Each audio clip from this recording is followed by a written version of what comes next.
But you do want to have an intro. He's setting you up. David, say something. Something like this. All right, intro time. Oh, I don't want to start with that one. That's my last one. I have to scroll it up to the first one. For the last 5 weeks, he's been manning the Mike Height chair. Not an easy chair to man, to be very fair. But he brings it each week, and bring it he's brung. Pretty impressive considering he's only 27 years young. Most weeks, Alonzo Perry is the only one in the room under 60. And the rest of us are just jealous that he can go peep pretty quickly. Alonzo, good morning to you. I can say that statement is true. I can go to the bathroom very well. It's Enjoy being 27. Yeah. It's one of the things you take for granted. He makes his show debut today in the Mike Carl position. He's the doctor of the right, a regular Republican physician. I'm grateful that he's here to espouse his views and give us his thoughts on that which is news. But mostly, I'm grateful for the ease in rhyming. The name of our next panelist, Mr. Elliot Simon. My goodness. Hello, Rob. Good to see you. Good morning, Elliot. How are you, buddy? Thank you for having an easy name to rhyme, by the way. Shaved 5 minutes off my Thursday night right there. Last week, he was here filling in for the Admiral Bill, and I gotta say, he did the job for the seat he did fill. He balanced the room and he did his thing, and he ruled the roost not like an admiral, more like a king. Now this week, he's in his own house pinch hitting for Ferretti by phone.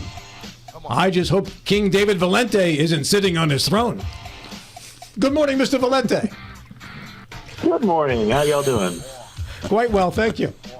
1 balloon, 2 balloon, 3 balloons, 4. Joe Biden's shooting them down and they keep hitting the floor. 4 balloons, 3 balloons, 2 balloons, 1. Joe shot the first to make a point. It turns out the other 3 were just for fun. All this shooting makes me think of Gary Cooper in High Noon. Or maybe, Larry Schultz, Joe Biden is Yosemite Sam, the Looney Tune. Great to be here. Great to have you. Yeah. And the anchor leg. He had something to do last week, or at least that's what he said. I think it was a meeting or a greeting or an extra hour in bed. Rob, proceed without me, was the instruction I got. So proceed we did do, as this was our lot. We reached into the depth chart with a show that was plenty, featuring Ferretti, Anders, Perry, Schultz, and Valenti. The Admiral heard how good it was and thought, maybe they don't need me. In which case, I'll have to sell my Tesla stock in order to feed me. But no worries, Bill Stubblefield. David Valente kept your seat warm. His butt may have changed your chair's shape, so you'll have to return it to form. and he worked on that, David, did he? Good morning, Bill. Good morning, Rob. It's good to be here. Good to have the introductions. I missed that last week. Intros dispensed of. We move to our leadoff hitter's position, which is typically the Joe Ferretti position, and which is being manned by Mr. David Valente. Mr. Valente, you're up first. All right. So full transparency on this issue. I have a trans niece, and one of my best friend's kids is trans as well. So this is a very personal issue for me, but anti-transgender legislation this year is at an all-time high. From when the time when the issue cropped up in 2015, that legislators took notice of in 2015. We had 19 bills. We're over 300 in 2023. While many of the initial bills submitted early in this fight were about youth participation in sports, we're now starting to see fully one-third of these have moved into criminalizing gender-affirming care that both the American Medical Association and the American Pediatric Association state that is medically necessary and have spoken out against these bills. Legislators, grown adults, largely targeting youth, and in some cases, like the transgender sports bill in Utah, targeting only one person. True that many of these bills will not see the light of day. I will note that the West Virginia bill is buried in committee and has not had a hearing, or at least has not been moved to a vote. But I won't rest until that we hit crossover day and it's dead, or the end of the session and it's dead. But for a community of people that are already targeted for harassment and abuse, having members of your state government threatening your very existence can be frightening, even if the bills are not passed, knowing that every law is enforced by the barrel of a gun. The question I have is, when will small government and pro-business Republicans get government out of the doctor's offices and learn to mind their own dang business? All right, there's your question from Mr. Valente in the leadoff position. And for our first comment, I'll go to Alonzo Perry. Yeah, so the trans issue is definitely something that a lot of people have very strong feelings about. People that are in support of it believe that this is just, some grand net, positive. But I don't think that this is a positive thing, David. And, with all respect to your niece and the other people that that are in this community, what we're not talking about is the damage that this is doing to the actual social fabric of this country, right? I mean, we have kids that are getting procedures that are chemically castrating themselves. We're talking about what ages that this is even appropriate. And I just, I don't think that making a bill saying that, before you have a surgical procedure or whatnot, you get your parents' consent to do so. I don't think that it's radical to say that, to get a surgical procedure, maybe your brain should be developed. We don't allow, children to get face tattoos or tattoos altogether. Why should we allow them to physically mutilate themselves? Why should we allow them to, take or suspend the hormones that are natural to their body, with all of the issues with bone density coming out from, some of these procedures? I find it troubling. And I don't think that this is so much of saying that the government shouldn't be in the actual issue. I think that's a libertarian stance. I think what conservatives believe is that, there are consequences for allowing social issues to just, exasperate. And this is more about keeping our children safe as opposed to, saying that this is some medically necessary procedure. Mr. Schultz. Yeah, it is such a small, tiny number of people that I suspect that the reason why it is so popular with claimed constitutional conservatives and other Republicans is because the talk about it factor is huge compared to the number of people involved. So they're going to get in this and mix around, cause some very serious harm to particular individuals, and then walk away saying, really, it wasn't that many people to begin with. So we didn't really make that big a difference. They don't talk about how small the numbers are. They're parading it as though it is something that has infested every single small town in America and is a terrible problem for every school system, and it's simply not. And they ought to allow smaller versions of government and smaller versions of control, including the advice of your physician, to control a little more. Now, there's another issue related to medical care that is a much bigger one that they took on a year ago with Roe v. Wade being overturned and the abortion bans all over the country. And so if you are a libertarian or who believes that a little bit of this is a bad sign that more of it is coming, you may be right. It's hard to say where they may stop, but this is an easy one for them to take on because the voices of the affected are so few. Billy. Yeah, I'm the oldest one of the group. I can remember when Ku Klux Klan was riding in the small town of Tennessee that I lived in. I took great exception to the discrimination that they had at that time. I take great exception to discrimination that we have today. I don't care under what banner we have. If you discriminate against a group, I think it's an error. And I find it to be hypocrisy. Alonzo, for saying this is that the Republicans are looking out for the betterment of people.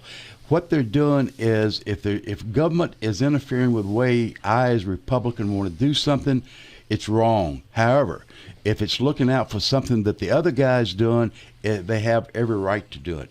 I think it's a double standard. I think it's cultural warfare. I find it to be a repeat of what we had several years ago, discriminated a group of people that are incapable or do not have the political power to really fight back. Elliot Simon, come closer to your microphone first. All righty. When I was growing up, my parents were of different religions.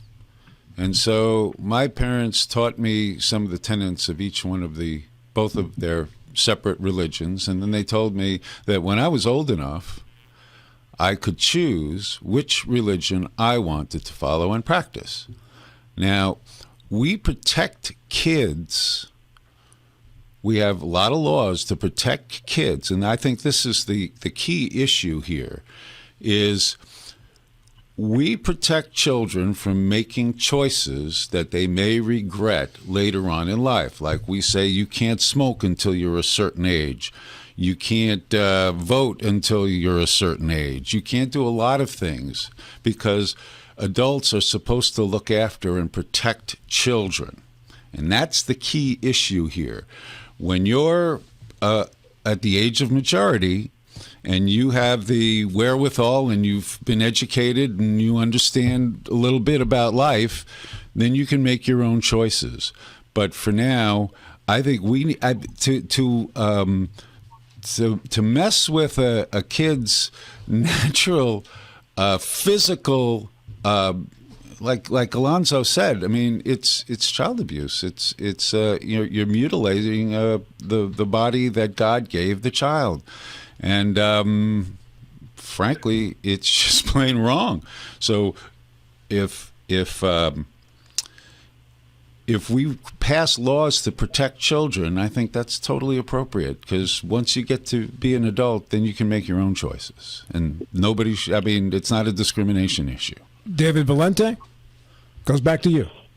Yeah, so a lot to unpack here, but remember, this is a culture war issue on the side of the right. And when you strip down war, any kind of war, from ideologies, all the stuff that is involved. War involves people, and people get hurt in war.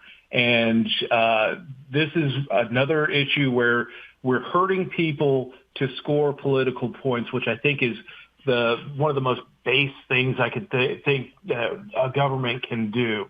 We're inviting the state into our doctors' offices, and while it may be abortion now and transgender care, it can only go bad from there. It could impact something that you may be seeking treatment for. But this isn't really parental consent. Most of these laws aren't targeting parental consent. They're targeting doctors. They're targeting parents who are seeking this care for their children, their teens, by saying that this is abuse and the state can take away their children. This is what's being fought here. This isn't just, we're protecting children. You're protecting children by putting them in state care, and that's not protecting children. I just think that we're fighting a war that doesn't need to be fought on this issue. We should trust doctors and patients to make the best medical decisions for themselves, and not bunch of geriatric politicians in some far-flung state capital. So is the issue the prosecution of the doctors, David, or is the issue the consent of the parents? Okay, so bills in Idaho, Missouri, and Wyoming would criminalize providing such care as felony child abuse. That's criminalizing both the doctor and the parents. And in Texas and Tennessee, it's targeting parents under family law. So let me ask you, I want to ask a couple questions here and get the whole group's intake on this one, all right? So as a parent, do I have the parental right in most states if my 9-year-old decides they want to undergo a transitional procedure? Do I have the right as a parent to say, no, you can't do that to my 9-year-old? Do I have the right to say that in most states, every state, David? I do believe that there isn't anything on the books that says that you can't put your foot down if your child does that. Now, I will note that psychologically, that's probably not a good position to take. But I'm just talking about the law right now. I would just talk about the law right now.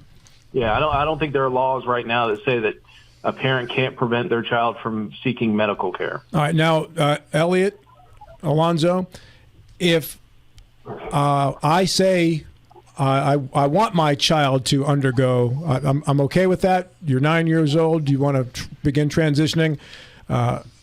Is your point that that parent should be considered someone who's abusing his child?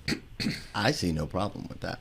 No problem with what? I see no problem with them or there being laws on the book that say that, yes, that is child abuse. Okay. I have no problem with that. I just want to make sure I'm clear on everybody's position. What we're not talking about is where this is headed. I mean, we can sit here and say that, that what I'm saying is discriminatory or it's hurting people, but that's baseless. It's not based in facts. What I'm saying is that there are people that are being hurt.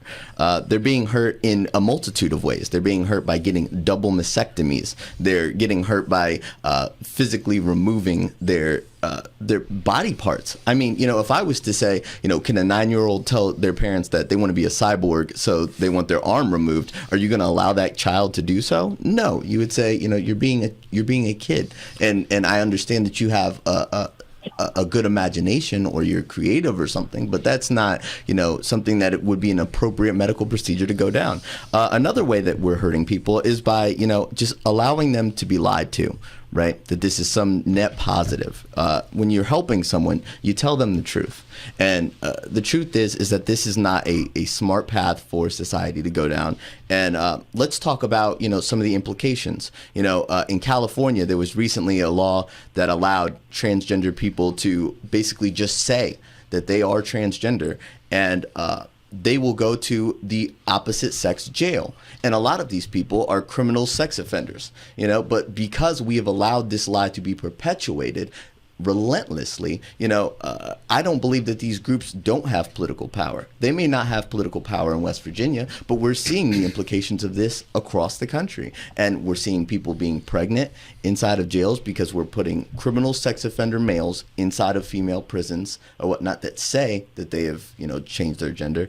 And that in itself is hurting people. I don't like, this whole notion that this has no unintended consequences. It does. Let me get Elliot's comment.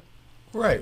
The key point that you just asked, Rob, is if a 9-year-old decides, if a 9-year-old decides they want to eat candy all day instead of eating a balanced, nutritious meal, the parent needs to step in, and so do the proper authorities.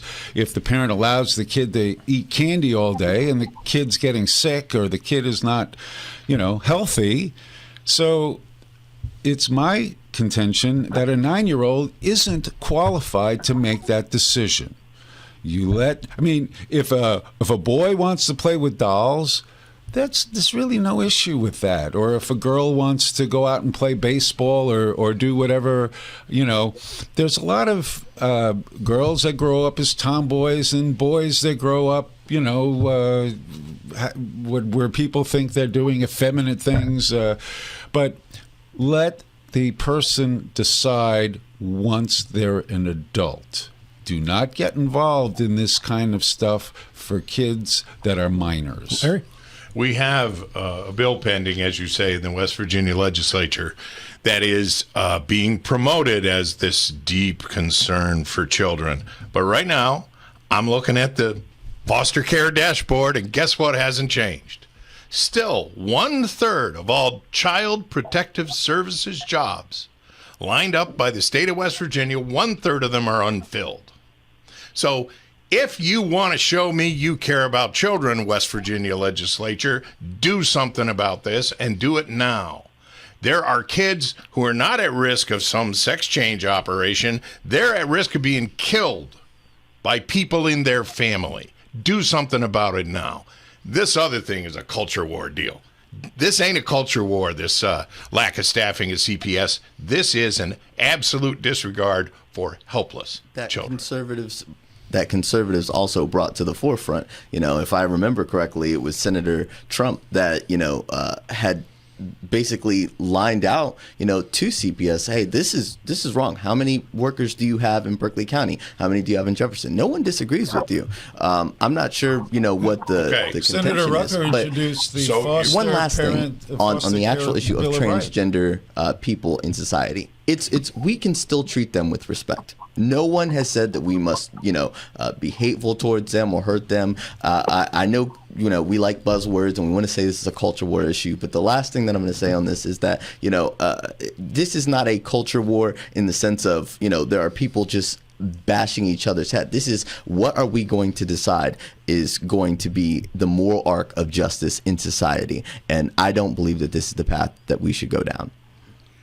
Well, I will point out that with the examples that both of you have given, and slippery slope is always one of the big buzzwords when we talk about culture war and the laws that we're putting out, is that a child wants to be a cyborg. Well, the American Medical Association, American Pediatric Association haven't approved cyborg surgeries yet. And of course, the American Medical Association and the American Pediatric Association probably put out guidelines about children's diets and eating candy at all times.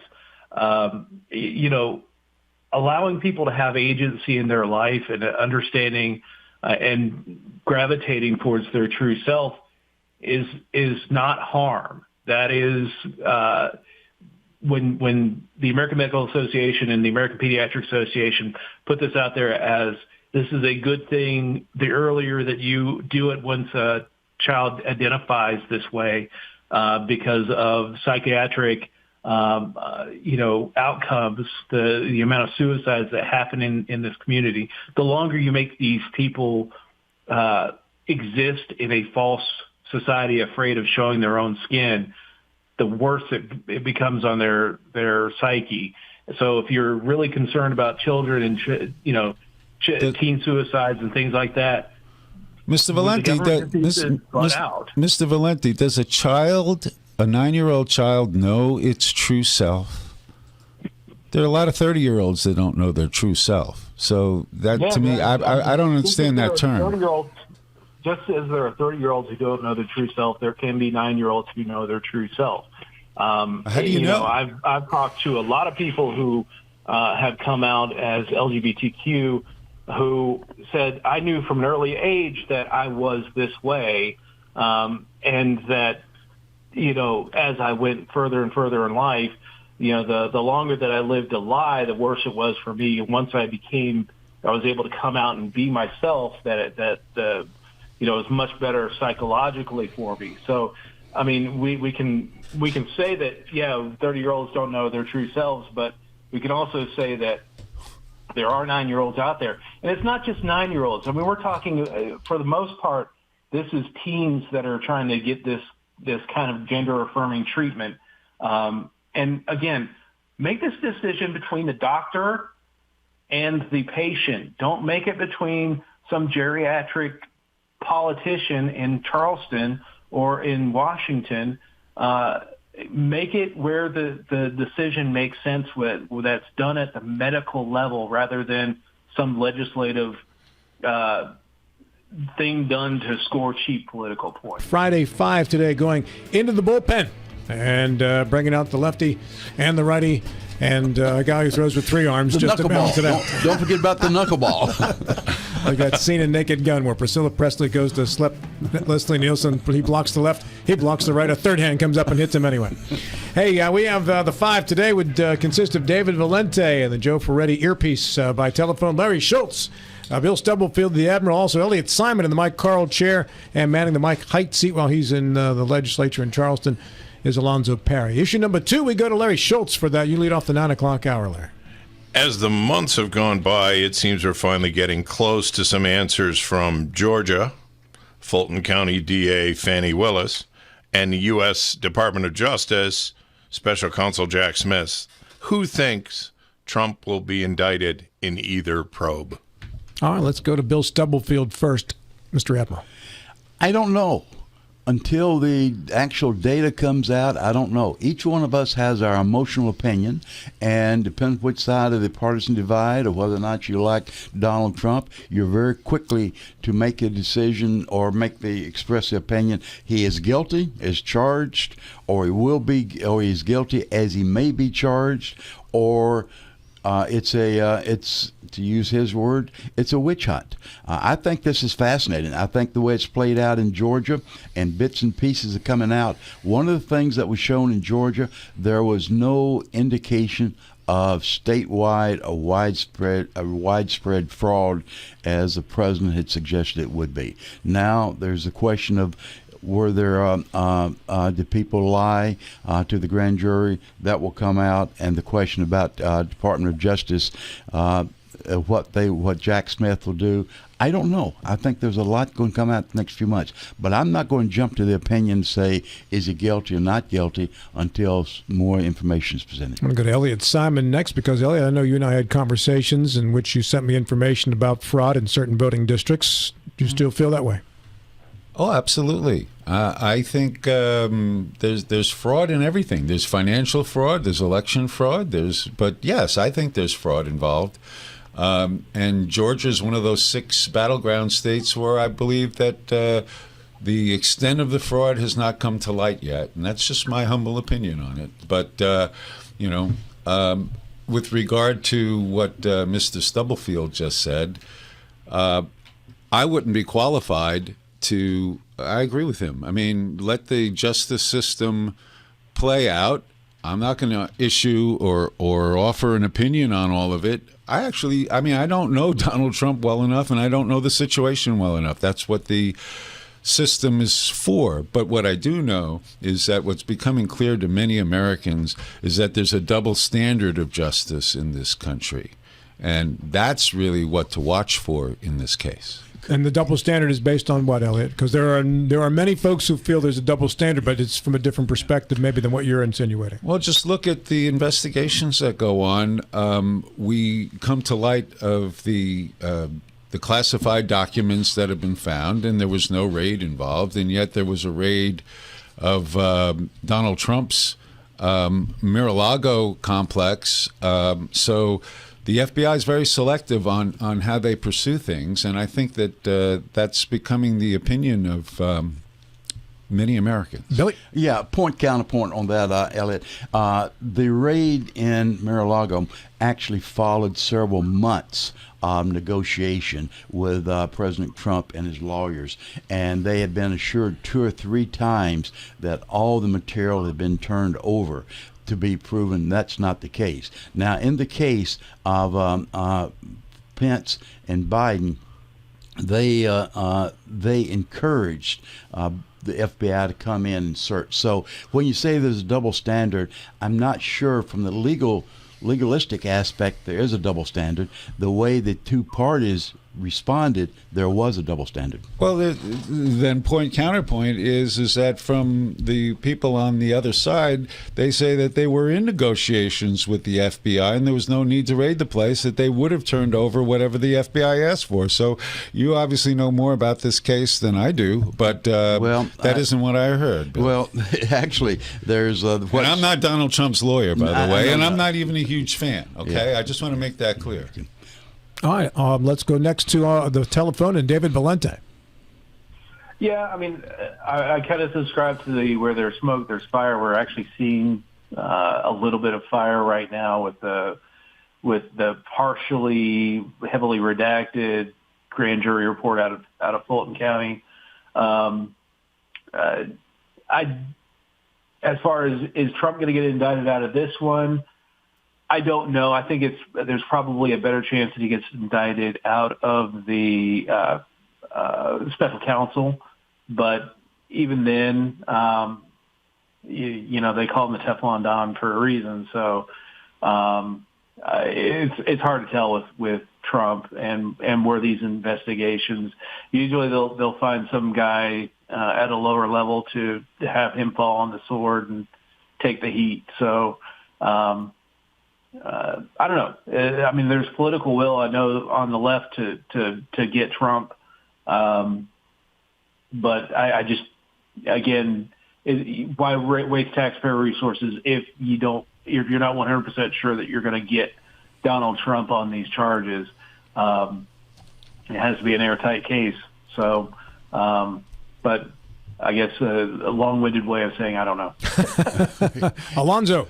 I mean, we've seen, people literally campaign on, just trying to sow more distrust in Trump's organization. What this is just an extension of a 4-year, political hit job. I mean, this is exactly what it is. And, what's sad is that we've really opened up Pandora's box, and now everybody's house is getting raided. There's secret documents everywhere, in the cabinets, in the ceiling, in the floor. And, at the end of the day, there is going to be no indictment. I don't believe that Trump has done anything, significantly wrong that they're going to be able to iron him out or whatnot. But what this does do is it, once again, is, it's political. It's to sit there and continue this charade up until the election, sow doubt in Trump's candidacy, and, just try to all but discredit him. And that's what this was always for. That's what this is, going to be. And I don't see an indictment coming out of this. Well, if the polls say that he's ahead in the polls, I think he'll be indicted. So that they're trying to prevent him from running, You're saying there's a conspiracy, Elliot? Is that what you're insinuating? No, Larry's the one who likes those conspiracy theory stuff. But Mr. Schultz? Yeah. Let's move away from. Hold on a second, Larry. Go ahead, Bill. The political will was stated on political will on the left is looking for this as an excuse. I would think there's a large part on the right that are hoping that there will be some fire to the smoke, because the thing they fear the most is Trump to be on the nominee in the general election.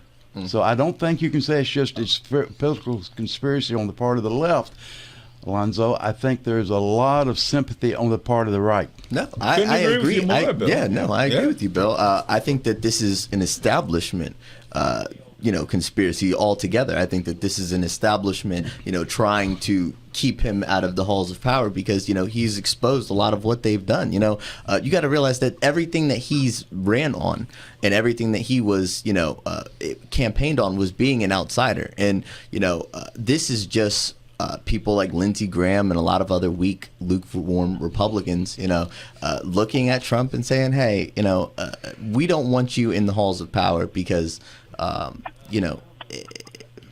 because he is a political force to be reckoned with. So no, there's no indictment. Elliot's looking on with such pride. It's almost like Is this some news story about Lindsey Graham? Is this his new position this week? I mean, the real problem with that guy is, of course, he was against him, then he was for him, then he was against him, then he was for him, then he went to Mar-a-Lago and played golf with him, and he was for him, and then he was against him, and now Nikki Haley's out, and she sounds like a female Lindsey Graham with her back and forth. So she's a transgender? Well, I'd have to leave that to Alonzo to judge. I'm not going to get in that. But my point is this. This is a special grand jury in Georgia. They do not issue indictments. Otherwise, you might have just got the news, boom, he's been indicted.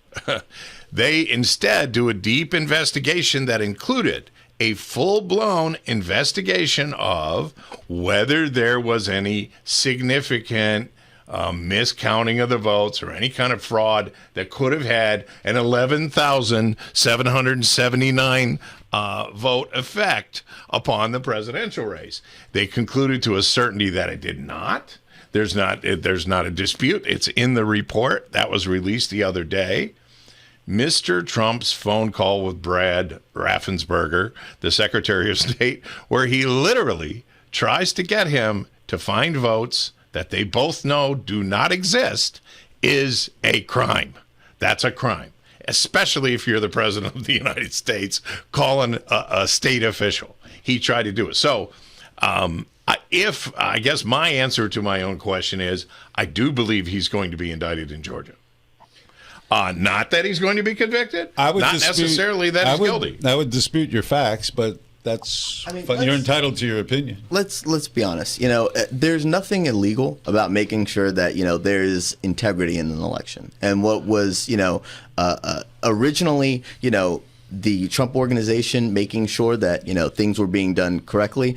They did find 2 dead people that had voted in the election. And what they I voted find for funny, Republicans. what I find funny about this is that that hasn't even drawn as much concern about election integrity whatsoever. There shouldn't be dead people voting in the election. And when the Attorney General Barr, when he doesn't even want to entertain any type of question about election integrity, then is there really a thorough search of what kind of misconduct was taking place? When did Barr make that statement? Barr immediately discounted everything that had to do with the election out the gates.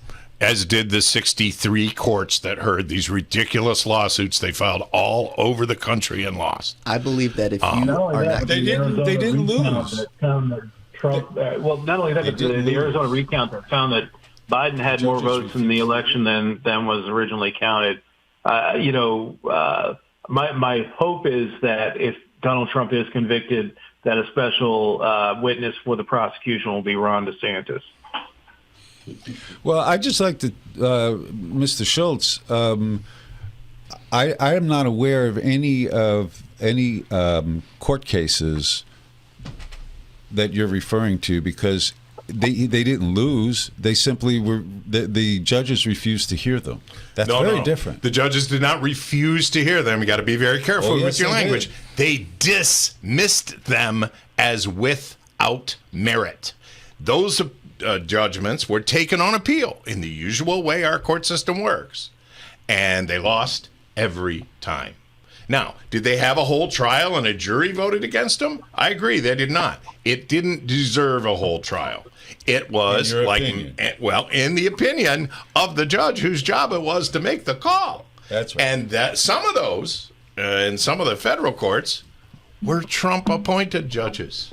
He lost some that even he picked the judge. Tell me which ones. I can't Pennsylvania. recall it now. Pennsylvania. There was one in Pennsylvania. Yeah, for sure. Hey. Look, here's the thing. Final word, yours, Larry. Yeah.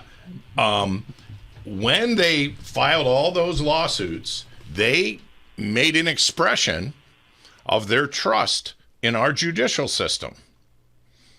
They chose the remedy they would seek. They lost. And what did they do? They tried to stop the vote with Mike Pence running to the Secret Service car and deciding not to get in on January 6th. That's a conspiracy damning. theory. It's damning. It's evidence. That's No, damning. that's a conspiracy theory. Mr. All right. Hey, we move on to issue number 3, and that goes to Alonzo Perry. Yeah, there was also Russian collusion too. But that was caught on tape. That was caught on tape, Elliot. Yeah. Okay, so I want to kind of get back into state politics a little bit. So during the panel, I had brought up the investment in the Form Energy. I think it was roughly a week or two ago, and we've seen some people come on to the show and speak about the actual Form Energy investment. So what I want to ask the panel is, now that the votes are out, has the panel changed their mind about the nearly $300 million investment? And do you believe that the collateral deal or whatnot is safe enough for us to make this type of investment? And like Delegate Hardy said, instead of not spewing hate on Facebook. To review this, by the way, Pat McGeehan, who is a delegate on Border County where this plant will be, spoke passionately against Form Energy. Another delegate, and his name escapes me at the moment, my apologies, who's Weirton is his backyard. He spoke for it. John Hardy, who was the architect of the bill on the House side, passionately defended it. Mitch Carmichael, the Secretary of Development in the state, also part of constructing the deal, obviously speaking for it. Bill Stubblefield, let's start with you. Have I changed my mind? Absolutely not. Why not? I supported it in the beginning. I support it now. I think it's good for the state. I think it's good for the economy of the state. We see this example throughout. We see it a lot in Berkeley County that have profited immensely. Procter & Gamble, Macy's, Quad Graphics, Clorox, all of these, to some degree of others, have received support from the state and from the county. You may argue this is a little bit larger. Perhaps it is. But the number of jobs, that's being paid and the salary, I have no problem with it at all. And I agree with John Hardy 100%. But it's changed my mind? No. That was my position initially. That's my position today. Bill, as County Commission President, you were involved in bringing which companies to Berkeley County? Macy's primarily. And that was, I think, the kind of the important one because it was vetted. We were vetted very heavily in Berkeley County, and other companies followed suit on the work that Macy's had done. There was a pilot program involved in bringing There's a Macy's pilot here. program. Exactly right. Did Yes. the state kick in any money in addition to that? Yes, they did. They did not kick in property, but they did kick in money. And I've forgotten exactly how much, but it was a substantial amount, more than what the county put in. All right. Elliot Simon. Well, since I'm sitting in Mike Carl's chair, right? You are? This is a classic example of why we need tax reform in West Virginia. And the amendment that went out to get rid of the tax on inventory, machinery, and personal property, which was defeated, which I hold leadership in both houses down in Charleston responsible for because it wasn't promoted and it wasn't the education of the public wasn't done properly. So when you're talking about the state is going to own the property, that's in essence, if the state owns the means of production, in essence, that's socialism, in my opinion. This is crony capitalism at its worst. You're picking losers and winners, and it means clearly that our tax code is in serious need of repair. David Valente, via telephone. Yeah, I agree with Elliot. It's crony capitalism. I didn't support it in the beginning. I don't support it now. There's a reason why they're putting these big businesses in border counties in West Virginia. They sell us that it's going to be lots of jobs for West Virginians. While there may be a few West Virginians hired on, there's also easy access to people from both Pennsylvania and Ohio. And knowing the struggles we've had in West Virginia on the Eastern Panhandle side on some of these businesses staffing up, that they are getting people from Maryland and Pennsylvania and Virginia to come in and do the work. So, again, I agree that this all speaks to the need for tax reform, that there's too much money in the hands of government and that it's burning a hole in their pockets. And I'm sure that we're going to see a whole lot of deals like these sent out to big corporations long before we ever see another cent into our own pockets. Larry Schultz. Yeah, I think that the real issue here is not whether we ought to occasionally make a deal with Procter and Gamble, whose products have probably been in my house since I was 5 years old, but whether we ought to be making a deal with somebody nobody ever heard of that doesn't exist. This is a startup company. The number of batteries they have made to date, as I understand it, is precisely 0.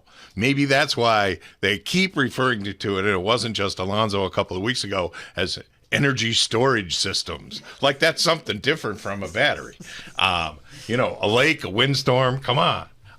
Look, the real trouble and the thing that scares people is not government helping businesses located in West Virginia, but government helping non-existent businesses or brand new baby businesses join up in West Virginia. Maybe this will become a thing. I'd like to know if anyone could tell me, do other states do this? There are other states that have pretty remarkable records of drawing industry. Do they bring startups in and give them a bunch of money? Wow, even with a collateralized deal? We can finally agree on something because the state shouldn't be in the venture capital business. I agree with you 100%. Well, maybe they could be, but not in the venture capital business. They may have to get in the capital business with an established company. But this idea of a startup, it sounds like it's all sales and no product. Bill, sounds like you're being outvoted 4-1 here. Well, maybe so, but I'm not surprised. But I do agree with Elliot. The Amendment 2 would have addressed this problem, and Amendment 2 should have passed. I think it was very poorly handled by the marketeers on our legislative leadership, more so on the Senate side than the House side.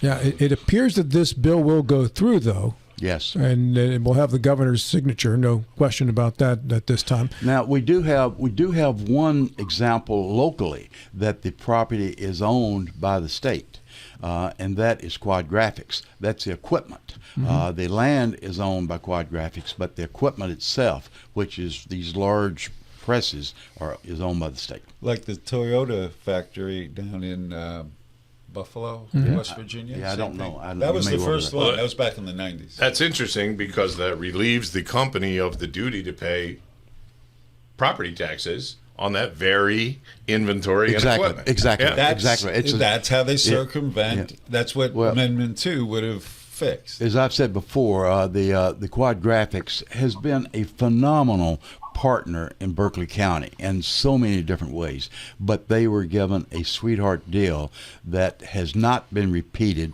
by any of the subsequent businesses coming in. I believe it was Mitch Carmichael who's on the show said that in a few years has had the potential of creating $2 billion in business in West Virginia. Does that make the investment more worthwhile in your eyes if that actually happens, Alonzo, as you get final word here, or Elliot?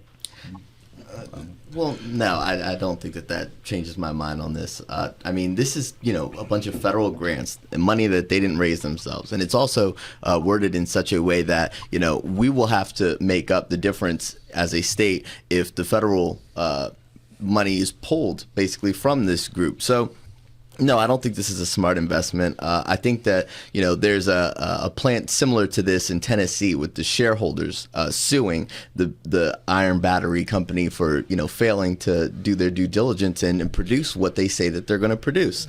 I do agree with everyone here that said, that we're picking winners and losers. But I also want to add on to that by saying that we are putting capital in the hands of, people that are extreme environmentalists that, want to completely, destroy the fossil fuel industry and some of our heritage, industries in the state of West Virginia. And I think that $300 million could be better spent to, maybe fix water systems or something that, some of these impoverished areas of our state actually need help with. So I'm extremely disappointed in the legislators, and I believe that a lot of people That's a very good point. And do we really need to subsidize Bill Gates? Yeah. I mean, Yeah, that's not the issue. Bill Gates does not need to be subsidized.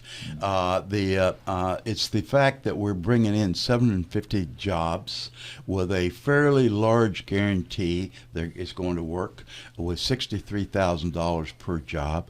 Weirton needs this. There are several sectors of the state that needs this. We need it in Berkeley County, but fortunately, over the last couple so decades, we've gotten in Berkeley County, and we have profited a great deal for these sorts of deals. I don't think it's socialism. I think socialism is like one of those overused words. There's several others as well that you can throw out for your convenience. You use socialism when you want to use it to make your point. Now, to issue number 4, and that goes to the Admiral Bill Stubblefield. Yeah, Rob, I would have asked this question last week if I'd been here, but I was not. Well, I didn't notice. Thanks, Rob. And it's and the purpose of asking the question, I have a different hook to it that I'll when we sum up after everybody else, after everyone has made their comments. The issue is, who came out the winner or loser in the recent State of the Union speech? Who came out the winner? Who came out the loser in the recent State of the Union speech? All right, Larry, let's go to you first. I probably should lead by saying I didn't exactly watch it. I read some news stories about it. But I believe that Governor Justice, given the field that he's playing in, I don't necessarily State of the Union, not State of the State. State of the Union. The Biden speech. The Biden. I did watch that one, believe it or not. And I believe that the Biden administration won it quite handily. Based on what? I think that his style of speaking and his retorts that weren't in the speech to the angry or displeased Republicans were fodder for his base. And I believe he had an awful lot of good things to say that aren't just things that happened, but things that he accomplished. That recent other presidents have not been able to accomplish, bipartisan infrastructure bills being the least of it. So, yeah, I think Joe Biden was a clear winner. To the phone to David Valente. Yeah, I would say that Biden won on style, substance. I'm not a fan of Joe Biden's by any stretch of the imagination. But on style-wise, he definitely won the night. Like I said last week, I don't have a problem with the cat calls from the audience. I'm a fan of Prime Minister's questions and find that highly entertaining.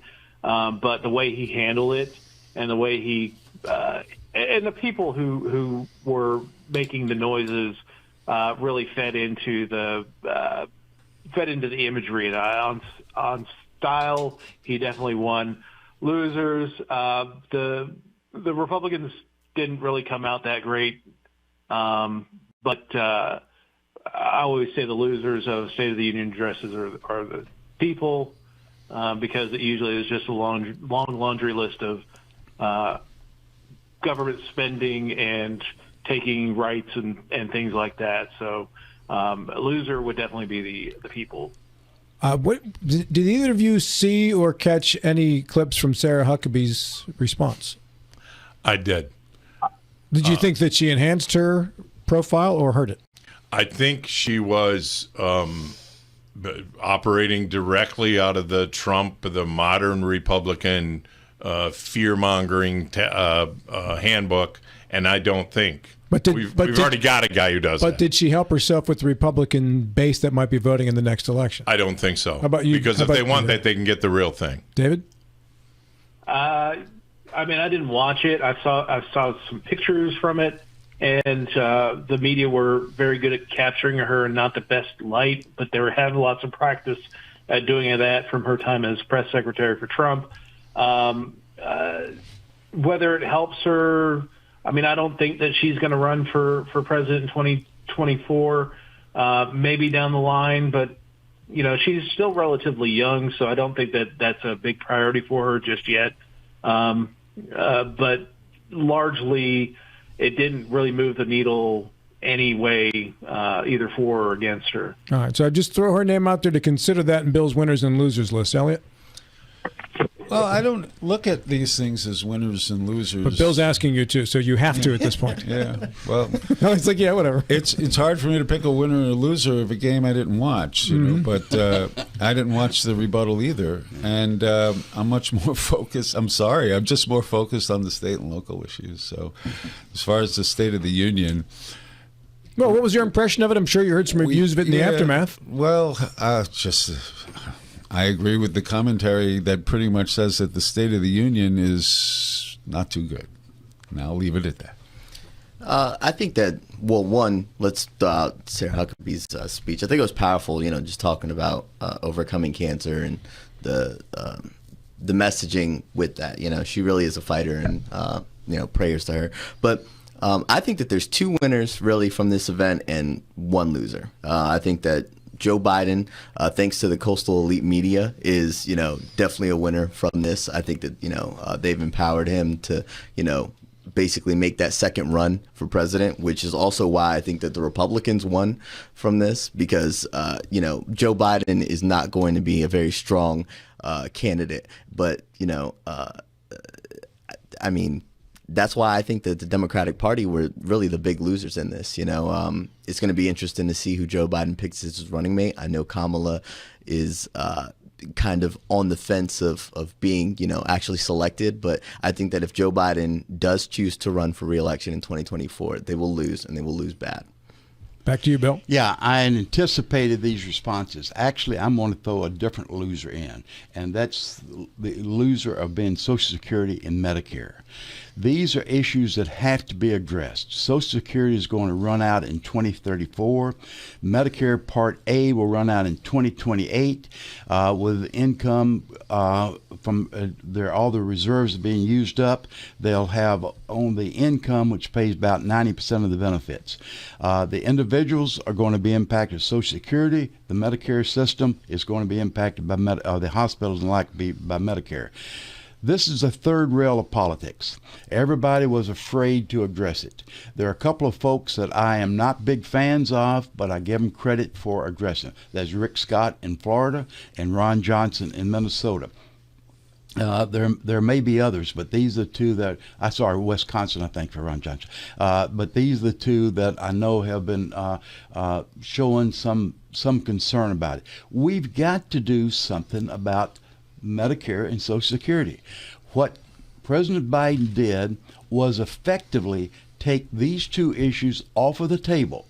They cannot be discussed now. They have always been the third rail of politics, even more so now. So when I use the term winners and losers, I'm kind of like Elliot. It's hard to sort out who's a winner and loser, but I do think Social Security and Medicare in this case and the people are a loser.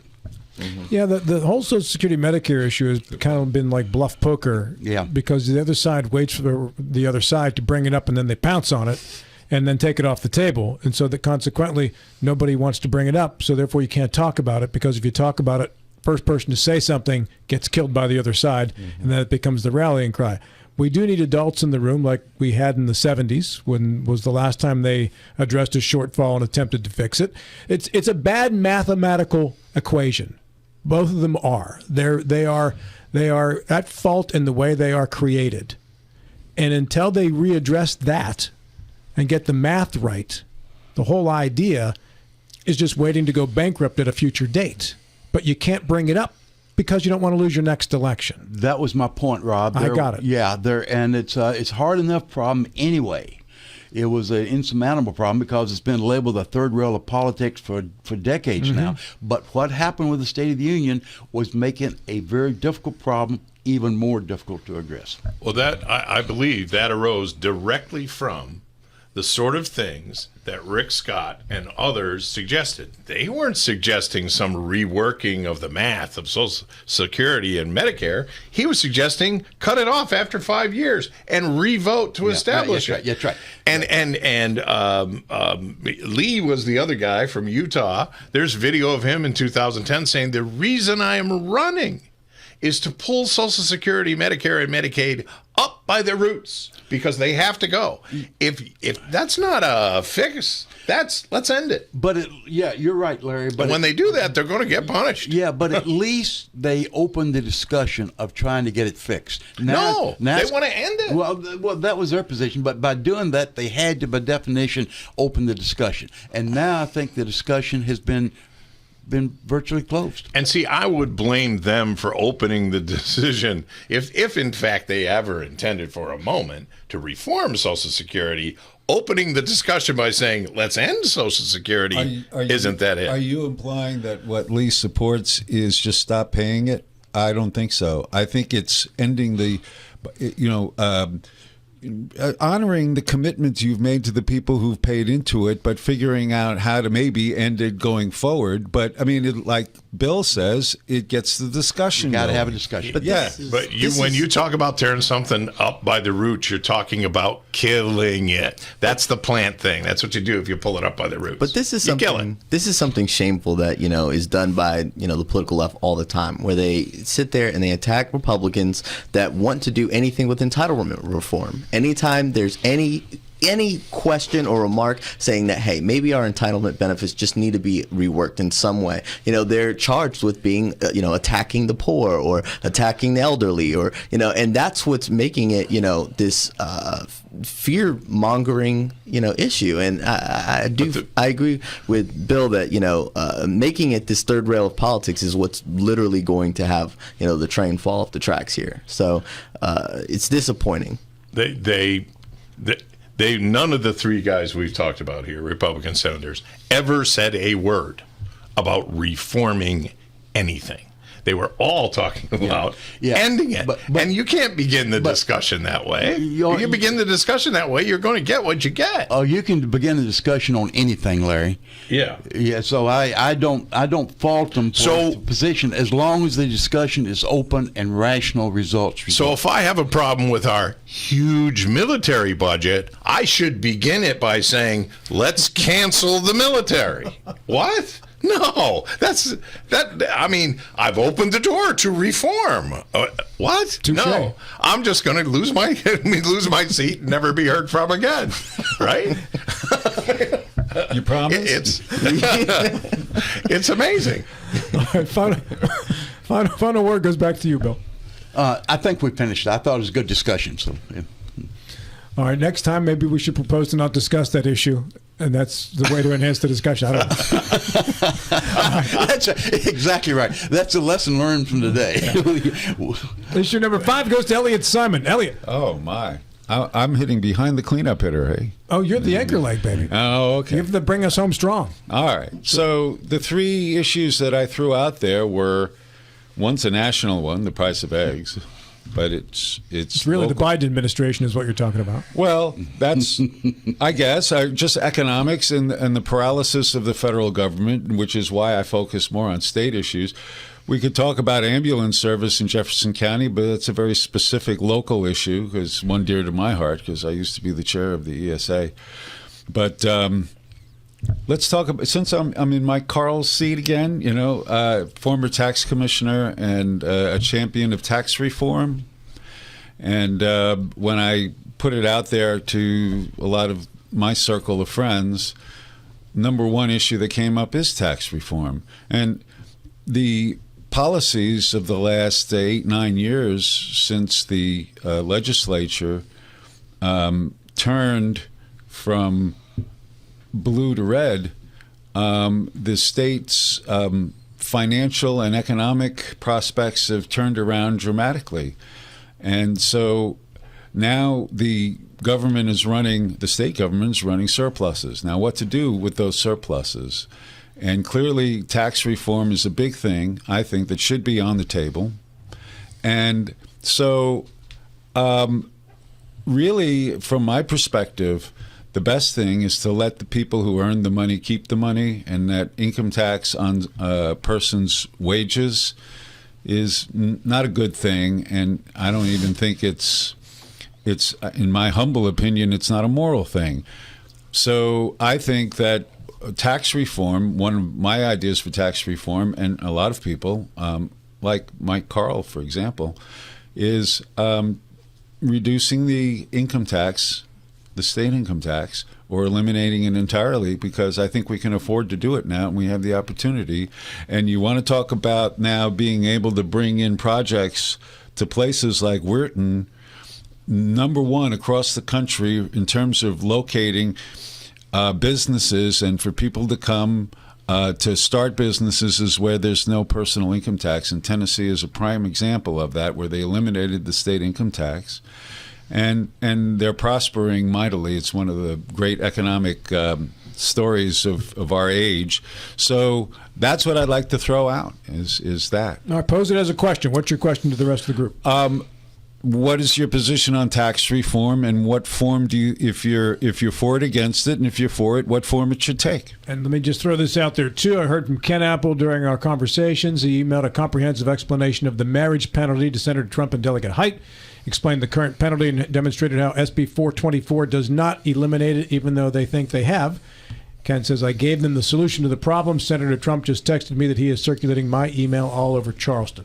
Bill, go to you first. Okay, a couple of points. One, Elliot, about the other states that are benefiting with income tax. There's been several studies that have addressed this, and they come out mixed. So there's no one clear result that you benefit economically wise by reducing income tax, eliminating income tax. But the other thing is, I think your question is of more interest from the process aspect. We started off, as everyone knows, the governor and the House took a 50% income tax over a very short period of time. The Senate, after much deliberation, said, no, we cannot afford that. Instead of 1.5 $4 billion. We can only do $600 million and a more deliberative. And the indication was that Governor Justice is now or will support the Senate's version. However, this past Monday, Justice had a meeting with Grover Norquist, Americans for Tax Reform, and and Stephen Miller of the Heritage Foundation, both of which saying we ought to get rid of the income tax right now, as soon as we possibly can get rid of it. Justice, instead of sending a message that he might be supportive of the Senate, now says, way to go, way to go. So where is Justice coming down on this?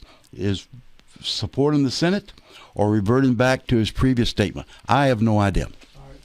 David Valente. Did I skip you in the last round, David? No. Okay. I just wanted to make sure because I saw your microphone was down. I think I was second on that last round. But all right, cool. As far as tax reform goes, I'm in favor of getting rid of the income tax just because I don't believe in taxing the fruits of one's labor. But I said last week, this is an issue that is the, football in the hands of Lucy. We're running up. We think we're going to get tax reform because Republicans are always talking up, giving us tax reform every time they go down to the legislature. And in the last minute, that football gets pulled away and we end up on our back. I